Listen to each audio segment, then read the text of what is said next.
The Great Hall of the Galactic Coalition fell silent as Ambassador Kethar stepped forward. His blue skin had lost its usual bright color, now looking gray and tired. Behind him, floating screens showed the terrible truth that everyone already knew, but no one wanted to face. 47 worlds were gone, not conquered or captured, but completely empty. The Vexworm had eaten everything on them. Every plant, every animal, every person. Even the energy from the suns themselves had been drained away, leaving nothing but cold, dead rocks floating in space. Council members, Kethvar began, his voice shaking slightly. We have tried everything. Our best soldiers have fallen. Our strongest weapons do nothing. Our smartest generals cannot find a way to stop them. General Zixon stood up, his forearms crossed over his chest. The warrior looked angry, but everyone could see the fear in his eyes. There must be something else we can do, some weapon we have not tried yet. What weapon? Asked Counselor Villain, her long tentacles moving nervously.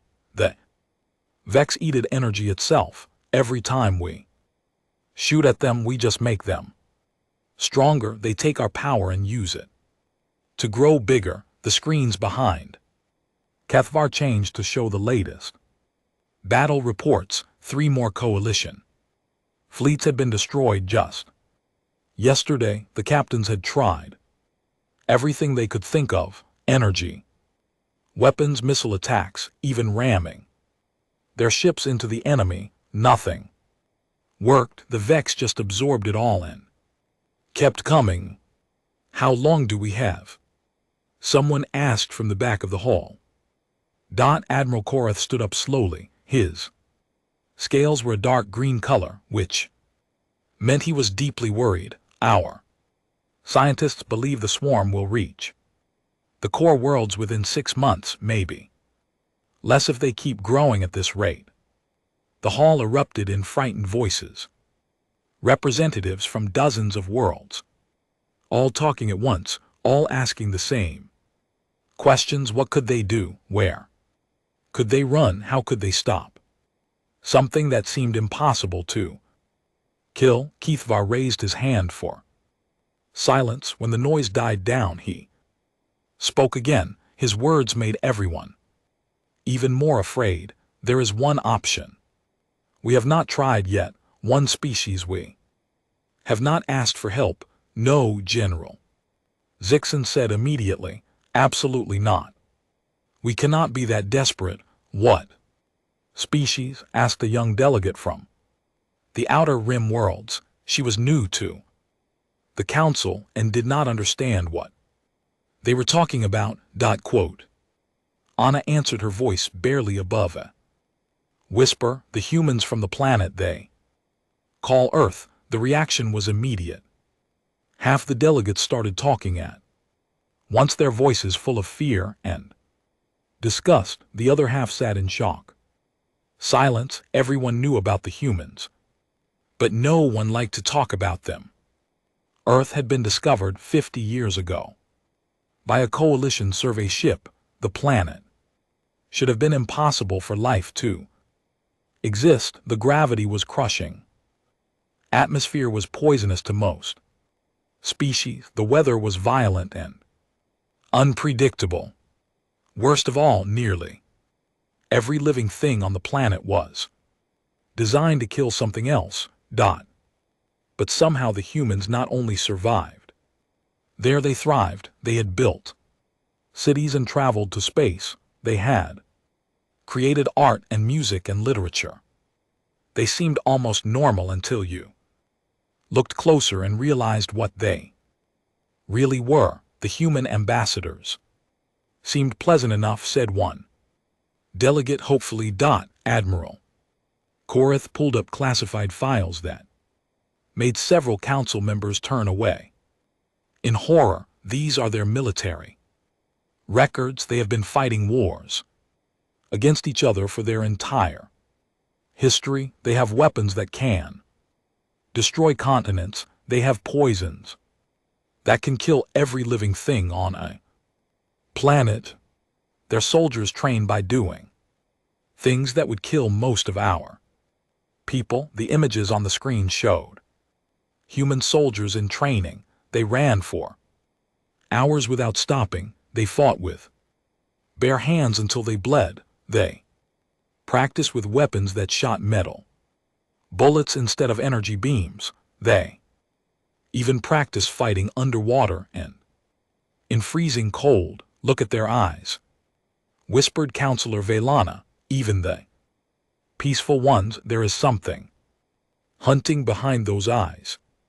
It was true. Every human the coalition had met seemed friendly and polite, but there was always something unsettling about them. They moved too quickly for such a heavy world. They healed too fast from injuries that should have been permanent. Their reflexes were too sharp, too ready for violence. Their planet made them into predators, said Dr. Lurk, the coalition's chief scientist. Everything there evolved to hunt or be hunted. The humans became the ultimate hunters, which is exactly why we need them now, Cathar said firmly. We have tried being civilized. We have tried being honorable and following the rules of war. It has not worked. He gestured to the screen showing the destroyed worlds. The Vex do not care about honor. They do not follow rules. They just eat everything and move on. Maybe we need someone who can fight like they do. General Zixon slammed one of his hands on his desk. You are talking about unleashing monsters on the galaxy. The monsters are already here, Cathar replied quietly. They are called the Vex Swarm, and they are eating us alive. I am talking about fighting monsters with monsters. The debate went on for hours. Some delegates argued that asking the humans for help would be worse than facing the Vex. Others said that nothing could be worse than extinction. A few suggested that maybe the humans and the Vex would destroy each other, leaving the rest of the galaxy in peace. But finally, Admiral Korath stood up again. His scales had turned an even darker green. I have seen the latest reports from our scouts. The Vex are not just growing bigger, they are learning. Each battle they adapt faster. Each world they consume, they become smarter. He touched a control on his desk, and new images appeared on the screens. These showed Vex entities that looked different from the ones they had fought before. More complex, more dangerous. At this rate, we will not have 6 months. He continued, we may not have 6 weeks. Whatever we are going to do, we need to do it now. The vote was closer than anyone expected. Many delegates abstained, unable to choose between certain death and uncertain salvation. In the end, desperation won by just 3 votes. Within an hour, the fastest ship in the coalition fleet was being prepared for launch. Captain Mork, one of their best pilots, volunteered for the mission, even though everyone knew it might be suicide. The humans had never invited anyone to their home world. No one knew how they would react to uninvited visitors. What message should I carry, Captain Mork asked as he prepared to leave. Keith Quotvar handed him a data crystal that contained everything: the history of the Vex attacks, images of the destroyed worlds, scientific data about the enemy, and most importantly, simple request for help. Tell them the galaxy is dying, Keithar said. Tell them we have tried everything and failed. Tell them we are asking for their help even though we know what they are. As the courier ship disappeared into hyperspace, heading for the Sol system and the death world called Earth, The council chamber fell silent again. They had made their choice. Now they could only wait and hope. Some of them prayed to their various gods that the humans would help. Others prayed that they would refuse. A few prayed that somehow against all odds the coalition would find another way before the humans arrived. But deep in their hearts they all knew the truth. They had asked for heroes to save them from the darkness. Instead they had called upon something much more dangerous. They had called upon Earth's children, and Earth's children were very good at one thing above all others. They were very good at killing. The alien message reached Earth on a Tuesday morning. Captain Jake Morrison was drinking his coffee in the Pentagon when the encrypted signal came through. He had been waiting for something like this for years. Thought Morrison was one of the few humans who had actually met the aliens face to face. He remembered their polite smiles and nervous movements. He remembered how they always kept their distance as if he might suddenly attack them. Most of all, he remembered the fear in their eyes. Now he sat in a room full of Earth's most powerful people, reading their message for the 5th time. The words were simple enough. The aliens needed help. Something called the Vex swarm was eating their worlds. They had tried everything and failed. Would Earth please help them? So let me understand this, said General Patricia Wells, tapping her pen on the table. These aliens have ignored us for 50 years. They treat us like dangerous animals. They refuse to share technology or invite us to their meetings, but now they want us to fight their war for them. President Martinez nodded slowly. That seems to be the situation. What do we know about these Vex things? Dr. Alan Carter, the scientist who studied alien biology, pulled up his notes. According to their data, the Vex are crystalline beings that exist partially in our reality and partially in some kind of energy dimension. They feed on energy itself, draining power from everything around them. Can they be killed? Asked Admiral Susan Blake. The aliens say no. Every weapon they have tried just makes the Vex stronger. Energy weapons get absorbed. Physical projectiles pass right through them. Even nuclear weapons just feed them more power. Morrison sat down his coffee cup and looked around the room. They would not come to us unless they were desperate, really desperate. Aliens are terrified of us, but they are more terrified of these Vex things. Why are they afraid of us? Asked a young aide who was new to alien relations. Room went quiet. Finally, General Wells answered, because we are what we are. Every other species in the galaxy evolved on peaceful worlds. We evolved on Earth. Everything here tries to kill everything else. We became very good at surviving by becoming very good at killing. She pulled up files showing Earth's history, wars that lasted decades, weapons that could destroy entire cities, soldiers who fought in conditions that would kill most aliens instantly. Look at our training programs. Wells continued. We make our soldiers run until they collapse, then get up and run more. We teach them to fight with their bare hands.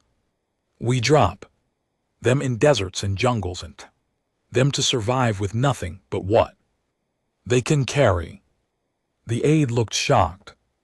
That sounds horrible. To them it is horrible, Morrison agreed. To us it is Tuesday. We do not even think about it anymore. But to species that evolved on garden worlds with gentle weather and friendly animals, we look like monsters.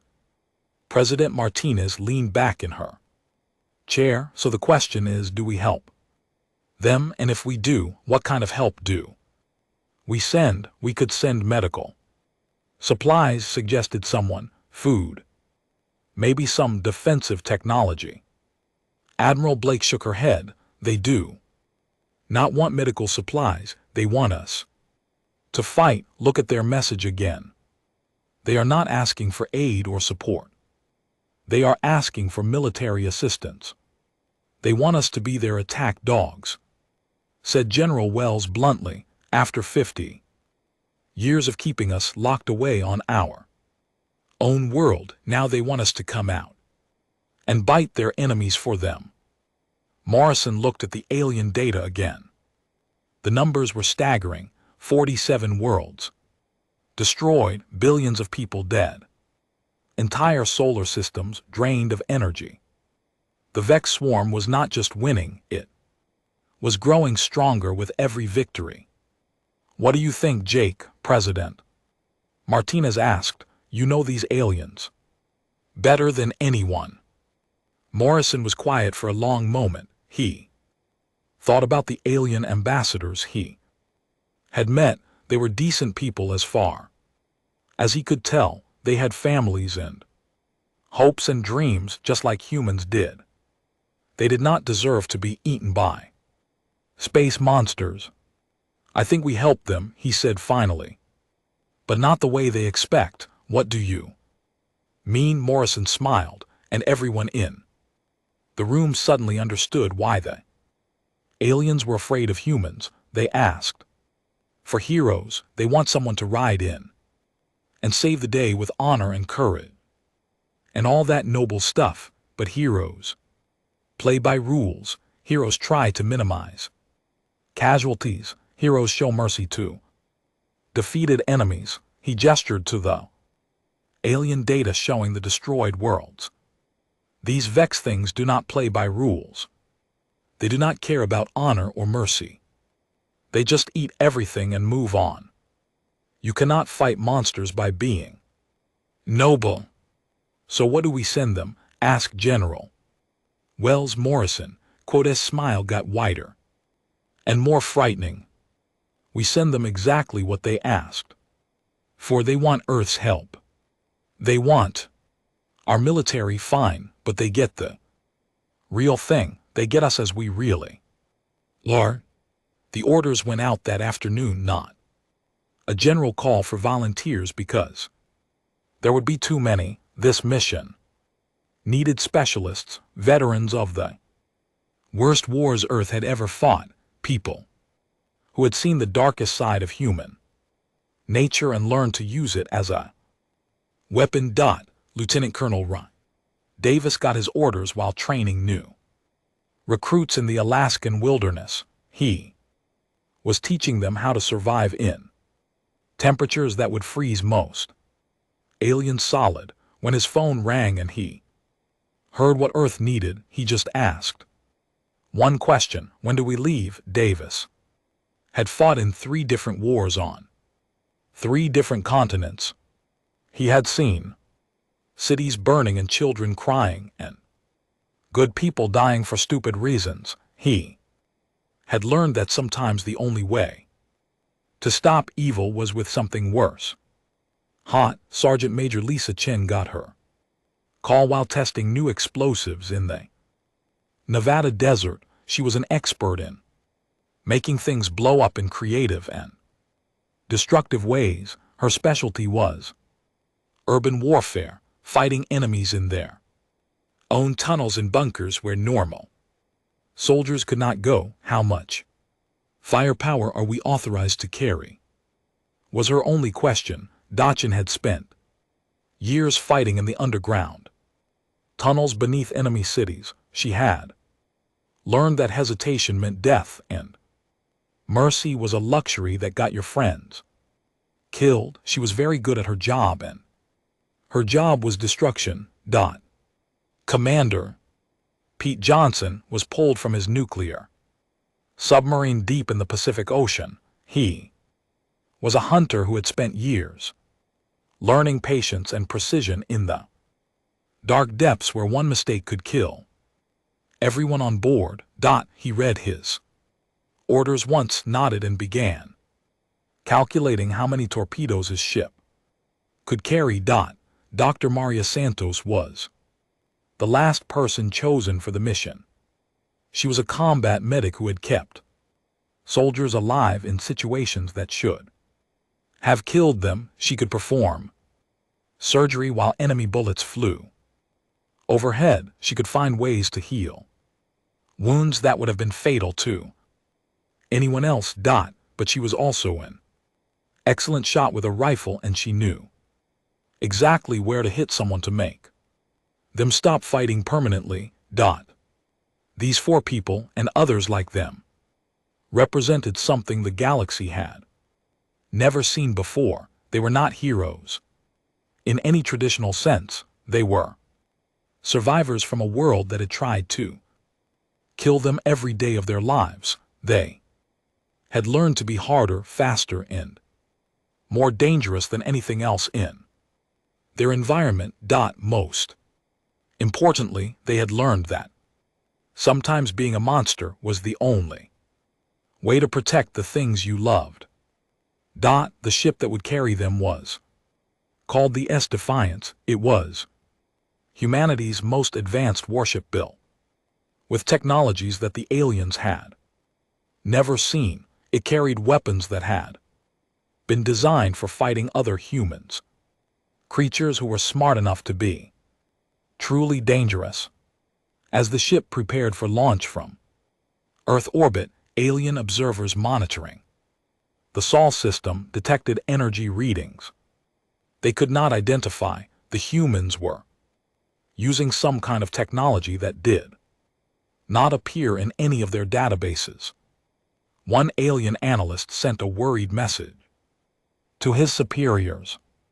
"The humans are coming," he wrote. "I do not know what they will do when they arrive, but I am afraid we are about to find out." The ship disappeared into hyperspace, carrying Earth's answer to the galaxy's plea for help. They had asked for heroes to save them from the darkness. Instead, Earth was sending its children, and Earth's children were very good at bringing light to dark places, even if they had to burn everything down to do it. The Defiance came out of hyperspace at the edge of the Kepler system like a bullet fired from the darkness. What the humans saw through their windows made even these hardened veterans pause in shock. The space between the planets was alive with monsters. Millions of crystalline beings floated in the void, each one the size of a small moon. They pulsed with stolen light, energy they had drained from dead worlds and dying stars. They moved together like a school of fish, but fish made of living glass and hungry starlight. "Mother of God," whispered Lieutenant Murphy from his position at the communication station. "How many of them are there?" the ship's computer answered in its calm, emotionless voice. "Sensors detect approximately 2.3 million individual entities. Current energy readings suggest they have consumed the equivalent of 17 complete solar systems."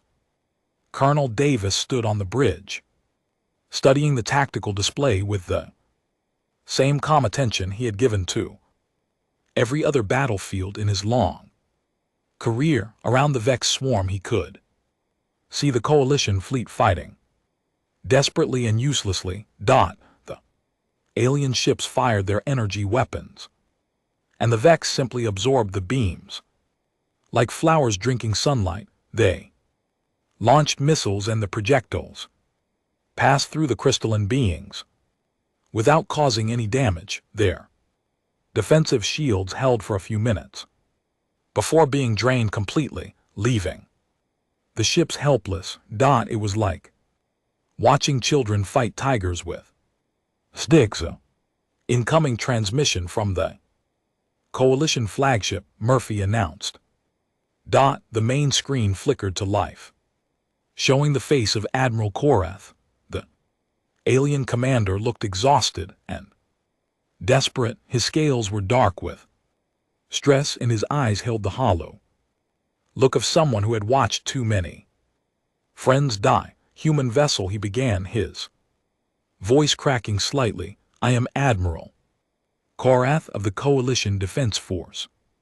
We are grateful for your arrival, though I fear you have come only to share our fate. Davis stepped forward, his movements casual and controlled. To the alien admiral, the human looked completely calm, as if he had just arrived for a friendly visit instead of the galaxy's worst battle. Admir Davis said politely, this is Colonel Ryan Davis of the Earth Defense Force.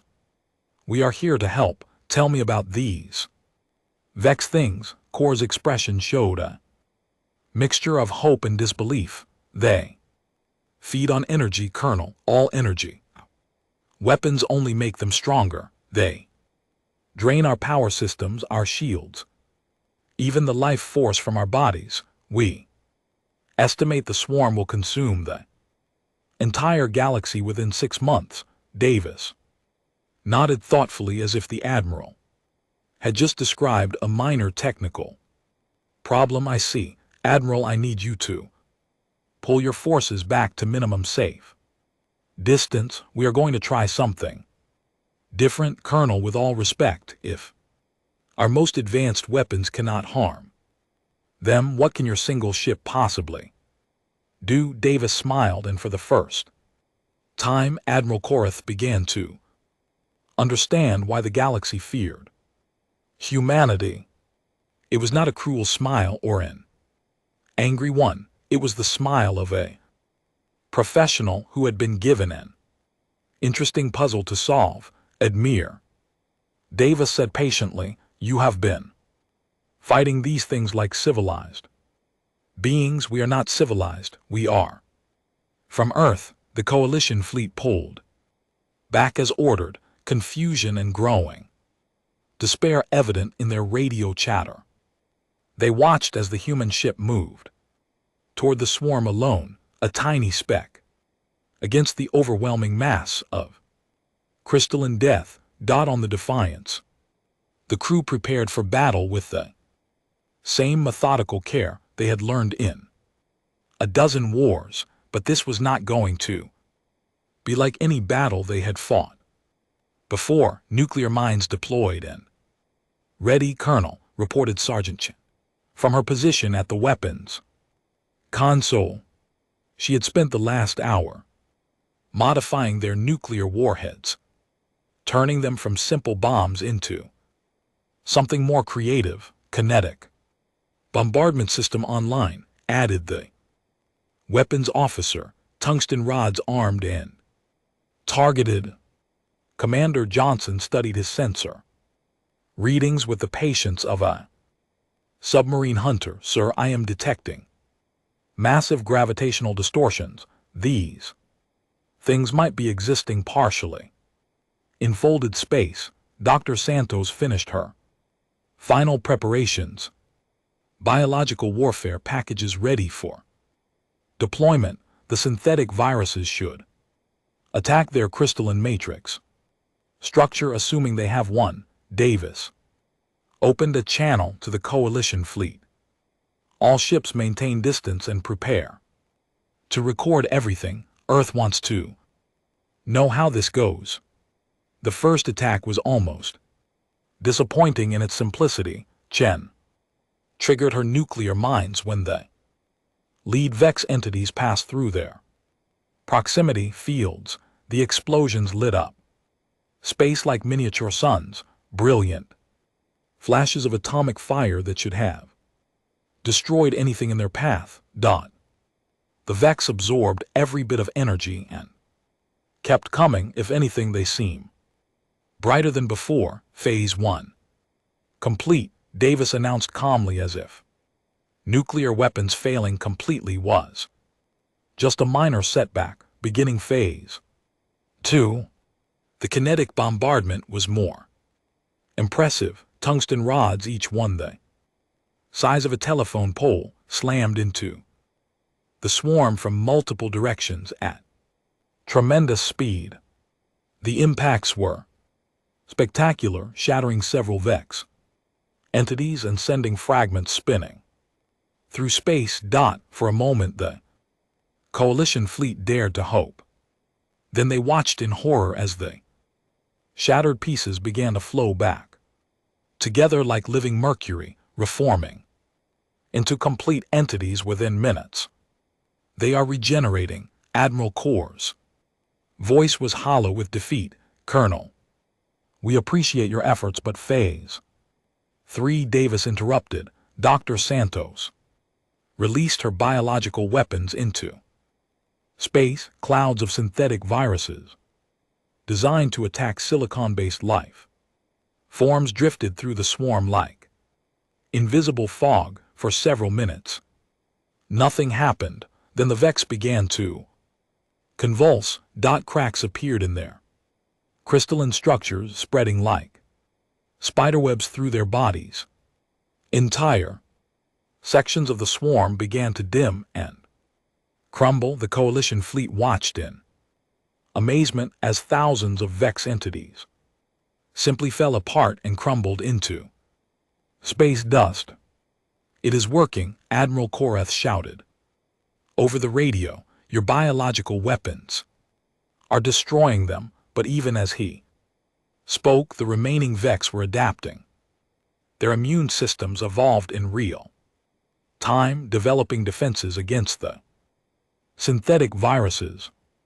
Within minutes, the biological attack had stopped working completely.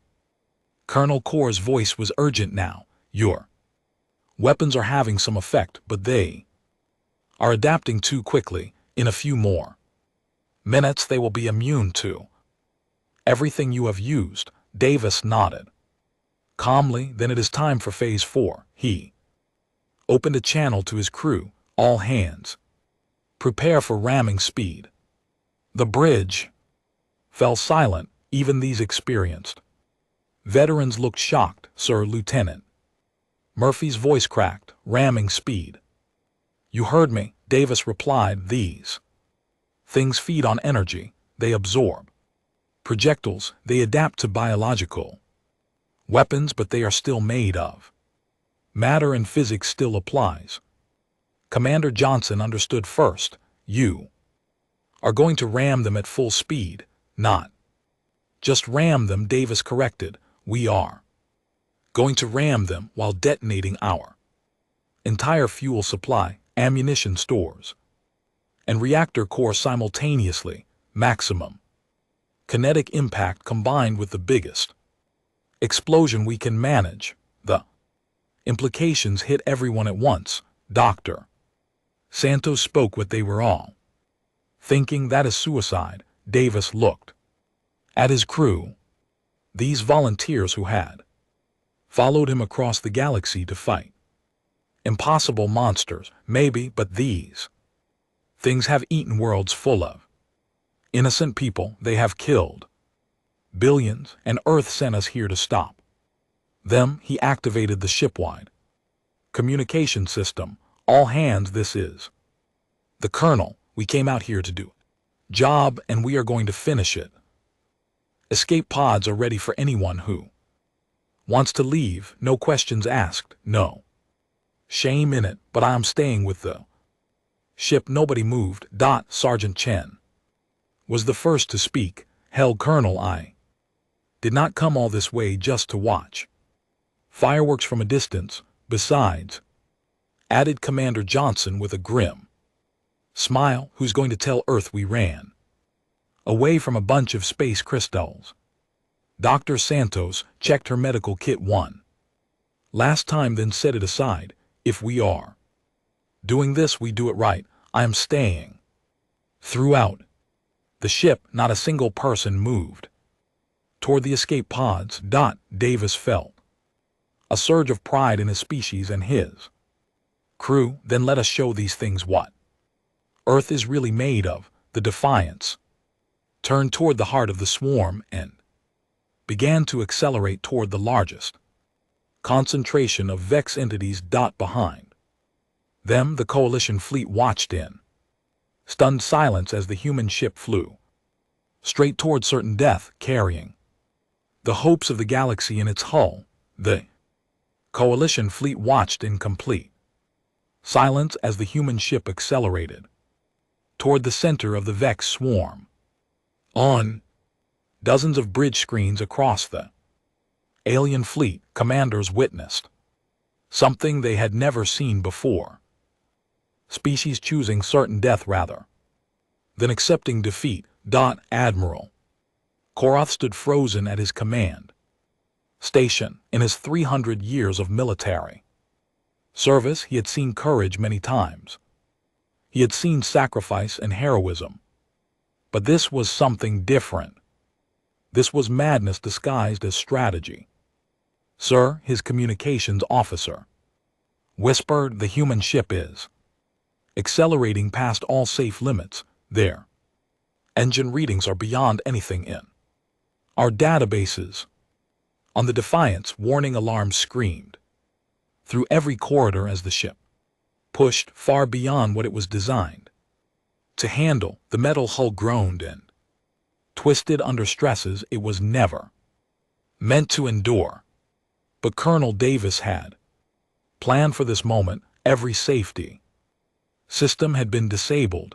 Every protocol had been thrown away. This was no longer a ship, it was a weapon with humanity's signature written on its hull. "Impact in 60 seconds, reported Lieutenant Murphy, his voice steady despite knowing he was counting down to his own death.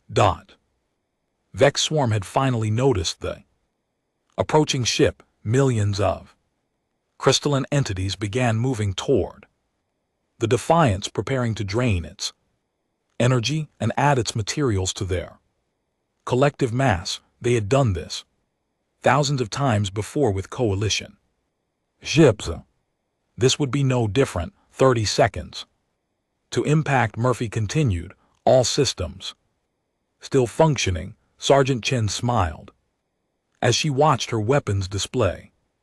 Every explosive device on the ship was armed and ready. Nuclear warheads, chemical bombs, fuel cells converted to makeshift incendiaries.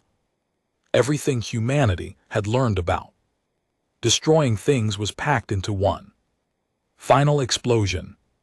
10 seconds to impact. Commander Johnson gripped his console as the ship shook violently around them. Through the main view screen, the Vex entities looked like mountains made of living crystal, beautiful and terrible in their alien perfection. 5 seconds. Dr. Santos closed her eyes and thought of home, of Earth's blue skies and white clouds, of children playing in safe parks and families having dinner together, all the peaceful, gentle things that their violence was meant to protect. Impact. The Defiance hit the largest Vex entity at nearly 1/3 the speed of light. The collision was beyond anything the galaxy had ever witnessed. The ship's mass transformed into pure kinetic energy, struck the crystalline being with the force of an exploding star. But that was only the beginning. As the hull cracked in the ship died around them, Colonel Davis triggered the final sequence. Every weapon, every fuel cell, every piece of explosive material on the ship detonated at the same moment. The nuclear reactor went into meltdown. The fusion engines overloaded. Even the emergency supplies were converted into bombs. The explosion could be seen from neighboring star systems. When the brilliant light finally faded, a sphere of superheated gas expanded outward from the impact point. The massive Vex entity was completely gone. Not just destroyed, but erased from existence. The explosion spread to other Vex nearby, shattering them like glass windows in an earthquake. But the real damage came from something the humans had discovered about their enemy. The Vex were connected, sharing energy and information across vast distances. Through some kind of network, when one died, its stored energy was lost to the entire collective. When hundreds died at once, the shock wave traveled through the whole swarm. For the first time in 3 years, the Vex swarm stopped moving forward. Across the coalition fleet, sensors detected something that seemed impossible. The swarm was pulling back. Not destroyed, there were still millions of entities remaining, but they were damaged and confused. For the first time since the war began, the Vex seemed afraid. Admiral Kororoth stared at his tactical display in complete disbelief. "They are retreating," he whispered. His science officer was running calculations frantically. "Sir, the energy feedback from the human ships' destruction disrupted their network connections. They have lost approximately 12% of their total energy reserves." "One ship," Korath said quietly, "one human ship accomplished what our entire fleet could not."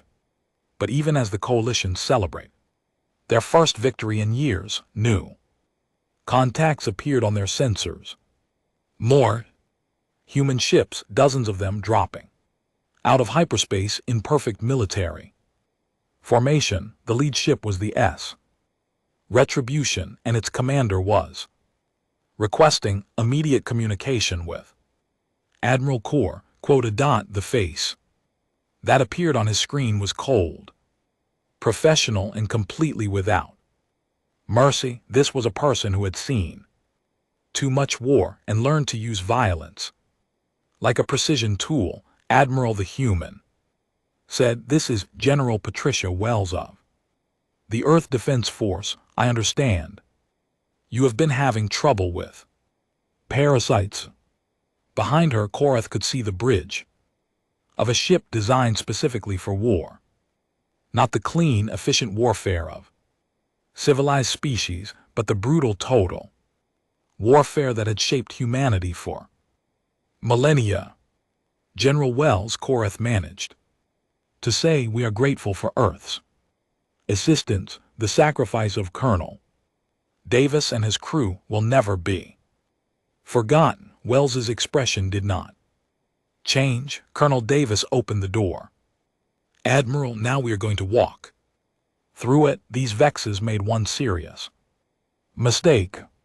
"What mistake was that?" Wells smiled, and Korath felt his blood freeze in his veins. "They attacked our galaxy. What followed was not war in any sense that the coalition understood. It was extermination carried out with industrial efficiency. The human fleet spread through the system like a disease, attacking the Vex with weapons and tactics that defied all military logic. Captain Lisa Rodriguez led the scout ships in suicide runs directly into Vex formations, gathering intelligence while ramming individual entities. Each scout mission was a death sentence, but the data they broadcast back was invaluable. They lose coordination when separated from the main group. Rodriguez reported moments before her ship was destroyed. The network connection has distance limits. Captain Bradley Singh confirmed this. With his bomber squadron, concentrated attacks can disrupt their energy sharing, hit them fast in sequence, and the feedback works against them. The humans attacked not just the Vex themselves, but the space around them. They detonated nuclear weapons in empty space, creating electromagnetic pulses that interfered with the aliens' energy absorption. They launched clouds of metal particles that disrupted quantum communication. They even used their ship engines to create gravitational distortions that tore the crystalline beings apart at the atomic level. Commander Elena Vasquez developed something she called ghost shots. She used magnetic accelerators to fire clouds of iron particles at nearly the speed of light the Vex could not absorb, kinetic energy they could not detect, and the metal shrapnel cut through their formations like invisible knives. But the most terrifying part was how creative the humans became. Dr. Anthony Foster, a scientist turned weapons designer, created feedback bombs that mimicked Vex energy signatures. When the aliens tried to absorb them, the devices released waves of destructive interference that caused entire clusters to tear themselves apart from the inside. Major Sandra Kim developed a digital virus that spread through the Vex communication network, causing them to lose track of which entities belong to which group. The resulting confusion led to cannibalistic feeding frenzies as the aliens turned on each other. Admiral Rachel Torres commanded a carrier called the Vengeance and specialized in what she called overfeeding. Her fighters would locate the largest Vex entities and deliberately feed them massive amounts of energy until the beings literally exploded from overconsumption. The Coalition fleet watched in growing horror as humanity treated the seemingly unstoppable Vex swarm like a particularly troublesome pest problem. There was no honor in their fighting, no nobility or mercy, just methodical, efficient killing on a scale that defied comprehension. They are not fighting a war, Admiral Korath said to his staff in private. They are conducting an extermination. The truth of his words became clear during what became known as the Battle of the Nexus. The largest concentration of Vex entities had gathered around a dying star, slowly draining its energy. The Coalition expected a massive assault, but General Wells had a different idea. Why fight them when we can move the battlefield? She asked. During the briefing, Major Thompson's status on Project Starbreaker. Major Daniel Thompson, an engineer who had helped terraform Mars, smiled grimly. Ready for deployment, General. We have enough antimatter to crack that star wide open. Admiral Korath was horrified. You want to destroy the star? The gravitational effects alone could damage 17 systems.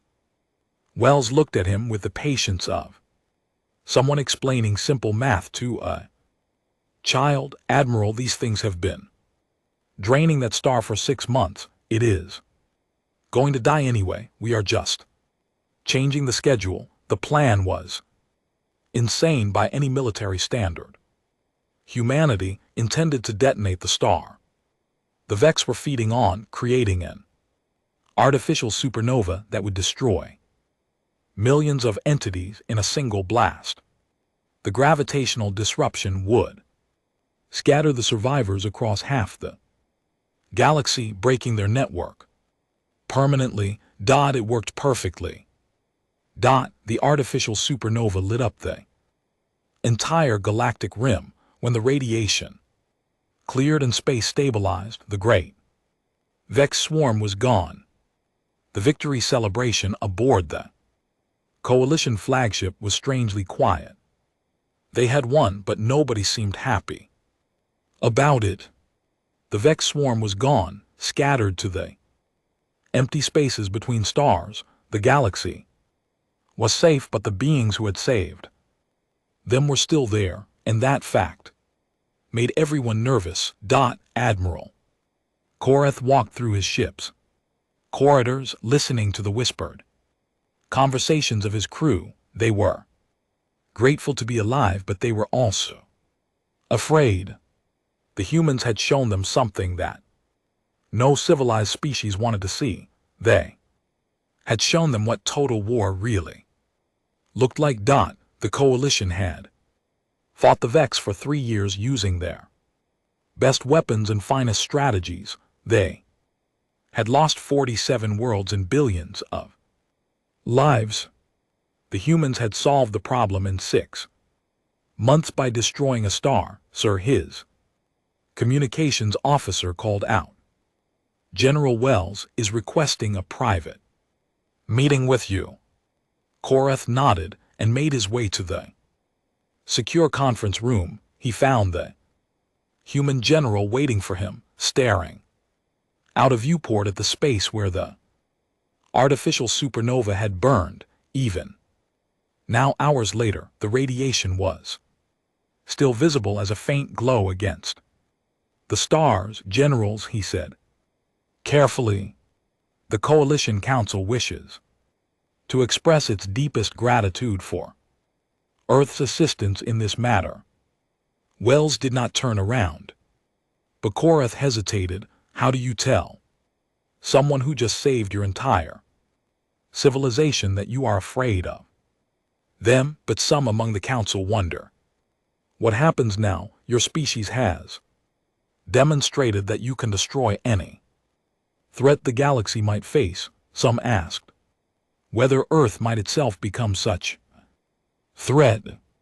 Wells was quiet for a long time. When she finally spoke, her voice sounded tired. Admiral, do you know what we call ourselves back home, the human race? As in, we are always running from predators, running toward prey, running from our past, running toward our future. We have never learned how to stop. She finally turned to face him, and Korath saw something in her eyes he had not expected. Sadness. You asked for heroes. Admiral, heroes are noble and brave and honorable. They fight fair and show mercy to defeated enemies. Heroes follow rules and care about honor. She gestured toward the viewport where the supernova's light was fading. We are not heroes. We are exactly what you said we were. We are monsters. The only difference is that now we are your monsters. Korath felt a chill run through his body. What does that mean for the galaxy? Wells walked to the conference table and sat down heavily. For the first time since he had met her, she looked human, not like a weapon or a predator, but like a person who was very tired. It means you need to decide what kind of galaxy you want to live in. She said, for 3 years you tried to fight the Vex with honor and civilization.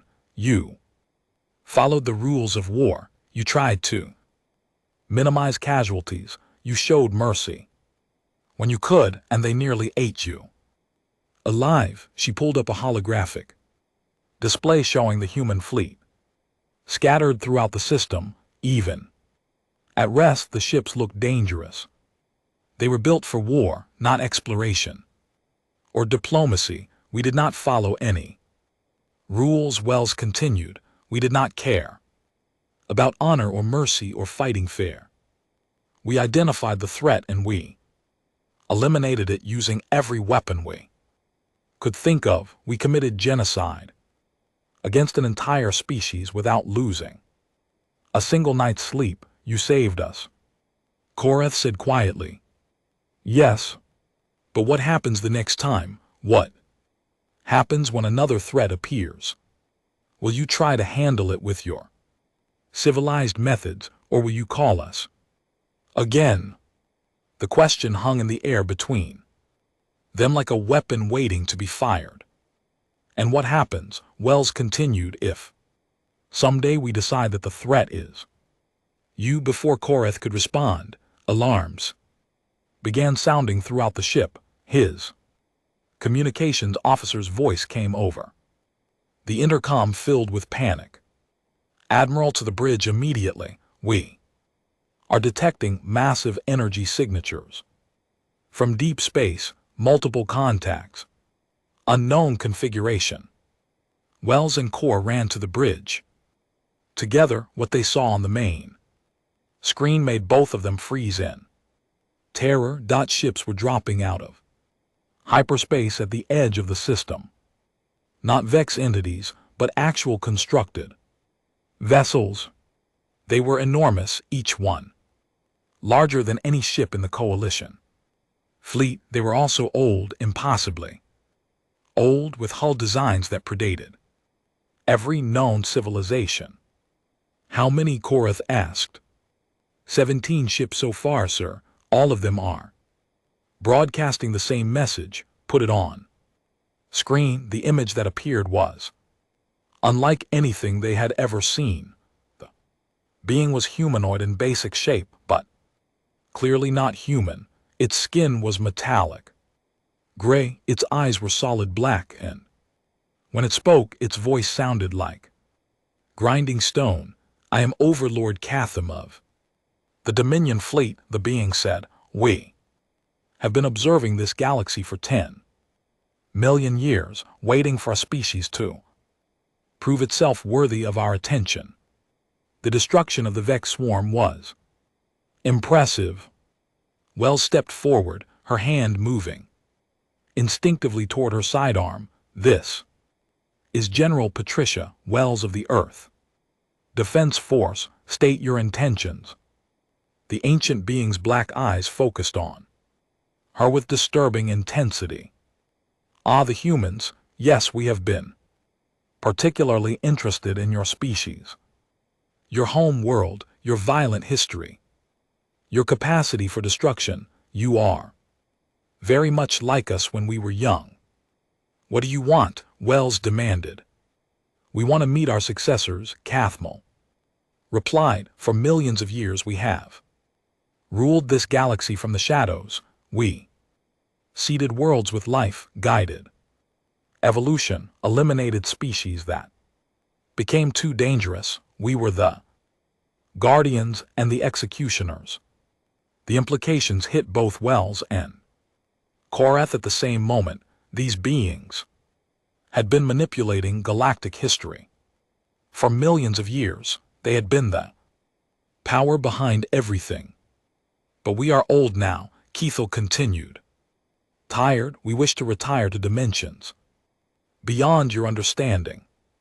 But first we must choose our replacements. Admiral Korath found his voice. You want us to replace you, the coalition? The ancient being's laugh was like breaking glass. You, the gentle gardeners who could not even defend themselves from simple energy parasites. No, Admiral, we are here to offer the position to the only species that has proven itself capable of the necessary brutality. He looked directly at Wells. We offer the humans the chance to become the new rulers of this galaxy, to guide evolution, eliminate threats, and maintain order through strength. Wells stared at the ancient being for a long moment. Around the bridge, everyone waited for her answer. The fate of the galaxy hung in the balance. No, she said finally. Keth quote, Miles seemed surprised. No, you refuse the chance to rule over trillions of beings. We refuse the chance to become you, Wells replied firmly. We came here to fight monsters, not to become them. She turned to Admiral Korath. The coalition saved itself. You reached out for help when you needed it. You made the hard choice to ask for assistance from people you feared. That takes more courage than anything we did. Wells looked back at the ancient overlord. Find someone else. For your job, we are going home. Kethel's expression was unreadable. You may change your minds. Power has a way of calling to those who know how to use it. Maybe, Wells admitted, but not today. The ancient ships disappeared as suddenly as they had arrived, leaving the coalition and human fleets alone in space. Admiral Korath looked at Wells with new respect. You could have ruled the galaxy. Why did you refuse?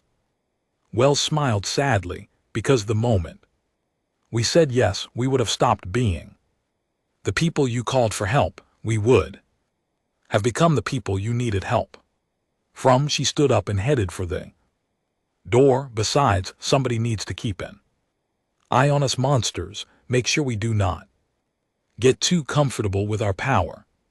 As the human fleet prepared to return to Earth, Admiral Korath sent a message to the Coalition Council. The galaxy was safe from the Vex, and the ancient Dominion had departed, but something else had changed. For the first time in galactic history, the strongest species had chosen not to rule over the weaker ones. The humans had shown that it was possible to have power and not abuse it. They had proven that monsters could choose to be heroes. But Korath also knew that this was just the beginning. The galaxy was a dangerous place, and there would be other threats. When that time came, they would need their monsters again. And Earth would answer the call, because that is what monsters do when they choose to be heroes. They protect the things they love, even from themselves.